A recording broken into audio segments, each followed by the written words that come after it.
Sali bandeko, sango ya mawa bandeko nanga, triste nouvelle, acteur na biso Pierrot Ndombasi, auti kokufela mwana na ye, mwasi na ye, oyo auta kobala biso na suto pesa ki ba éloge, ba félicitations auta kobala, mwasi yango, asala ki liboso fausse couche, aye kozaze mususu na micho nde tolo baboye Pierrot na matanga mwasi azwaki zemi akende kobota abuti na césarienne après na sima nango mwana ye kokufa bandeko ba sincère condoléances na acteur na biso Pierrot Ndombasi pe na famille Ndombasi mobimba ba courage que l'âme de notre bébé repose en paix équipe ya Miss Elongation et ko souhaiter ba sincère condoléances na comédien na biso Pierrot Ndombasi oyo akufeli deuxième bébé na ye na mwasi oyo autaki kobala biso nso tomonaki ba video ndenge eningisaki sur les toits libala ya ndeko na biso Pierrot Ndombasi mutamaboke me bandeko na ngai liwa ya mwana ya Pierrot ebimisi makambo bandeko ebimisi makambo il paraît que Pierrot azana ye aventurier bandeko aprometa bana basi ya bato mabala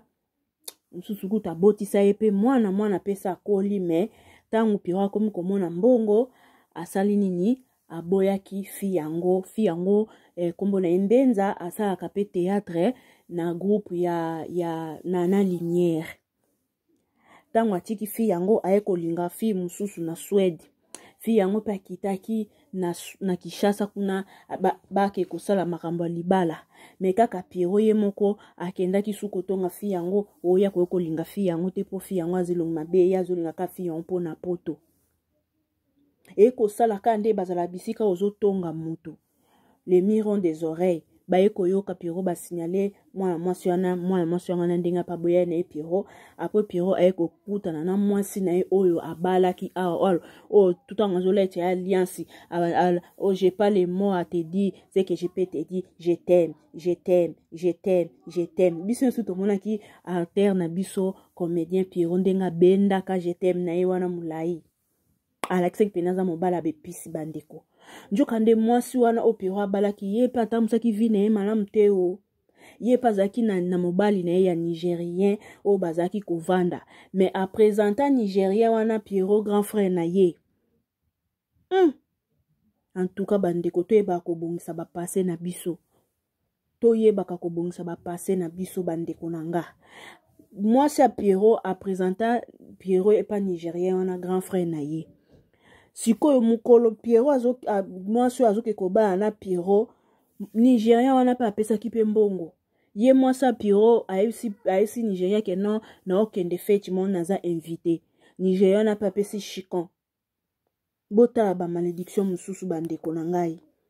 bandeko basi mibato tambola malamu na vie ekosungaka biso parce que soki passé na yo otamusaki yango mabe eko rattraper yo na futur bandeko na nga siko Pierrot ndenga azokufela bana na mwasi awuti obala o bawuti sa mariage o deuxième mwana akufa nani oyeba so Nigeria wana ba Nigérien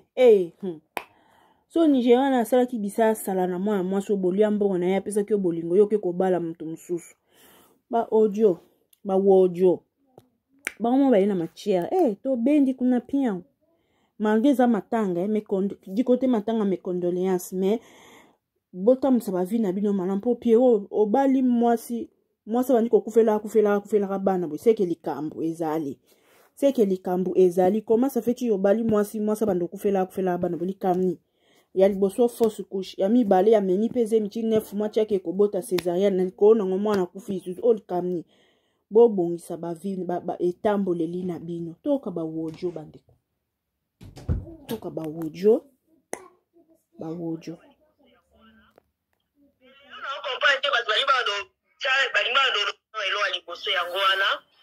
mais lelo na comprendre que bato balibado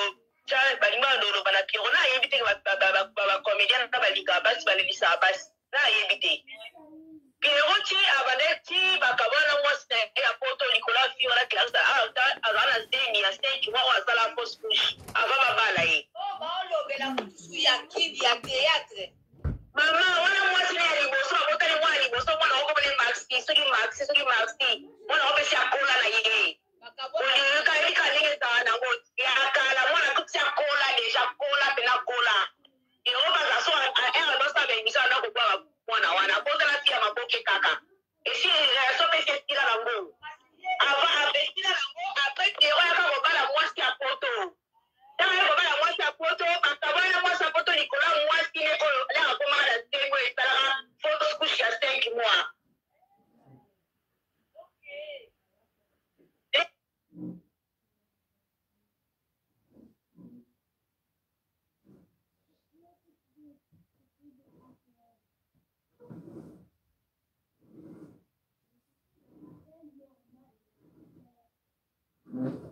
bandeko oyo sikoyo famille ya Mbenza,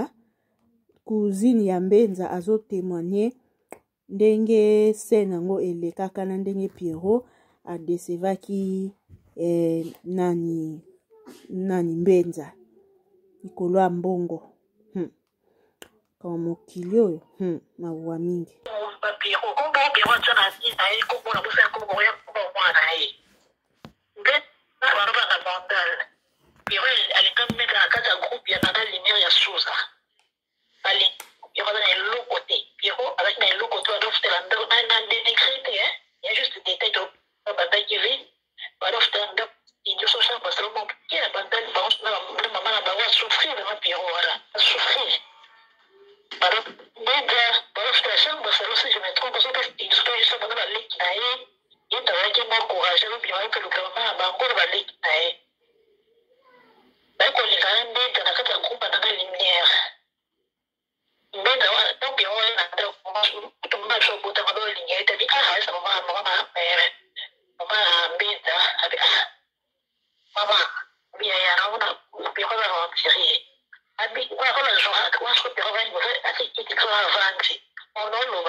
na brenda ba mel kana kim ayo ba na ba linya ba to ya ba yibi bebe na linya ba su ko ezali deuxièmement Pierrot kawana eko tombe nini mama mama mbena te mama botanga ka ayeko linga mwana ya kamarade ya mama ya biso amwana wana na poto mwasi mdalikaka ye alika Pierrot ne abasa poto balika totola mwasi mdalikaka Pierrot kanne nini kana ngiringi wana ngiringire avec mon couteau na direction ya Birmanie sayo on peut faire référence mingi te pour comprendre Henri et bar naona mwasi azala to jeune fille on a habité pour ba so ya swedi yo ato mboka ni na habité na to na mama amona gama de mama bis allo ko bala Pierrot parce après d'autres moi so il to kanda fait tu vas sur le terrain yo ka te ya si on a il devait faire après d'autres na Pierrot bayoka la fille a quitté sur le terrain la salle prête un Pierrot qui tombe à fille wana avec faux chéri no kene no linga kuna poto no ken wa ya kitu kutaka kulinga mwase ndo mbe bongo Pierrot liso baya kufuta papa mwase ko la fille azongi poto bato bayoka ndanga zo lo baya kufunda pa mama la fille mama la fille kaisha kama mama biso wana basende hapo dot bafali peut-être la fille azongi poto bala moko bali kufunda bita mamu Pierrot luba alinyi mwana bita ligeka pona poto wewe ebiso mama alifuma mama biso biko dita makambo Pierrot sala ta makambo Pierrot ilobi mama lebite a wutu na famille mama lebite la même kamine ndeko na mkambo na mama bende na ibala Pierrot tandis que abota na mwana na biso na isa libala pona yo mais Pierrot na aibu mama Pierrot ka vale na mama biso te parce que mama so abada ko yaka kotala bango ba brenal ko aiba pe mama so peta Pierrot mate otata sika kaka de ka boy ko lo moko otani ka musika mais Pierrot aiba pe mama biso te mais mama ka so na prédot ya Pierrot na poka mama de kaka aisa otana mwana biso mama anakipa na peta sta bala na mamote kama ninga ni mwana yo baba na hotel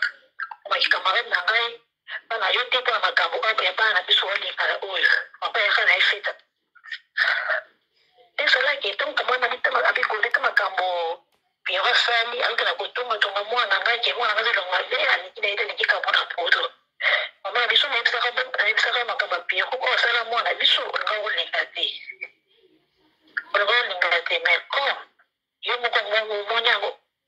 bosala ke la fille pe na poto moko benga be mama na yebise maboya oyoka bato moko benga ye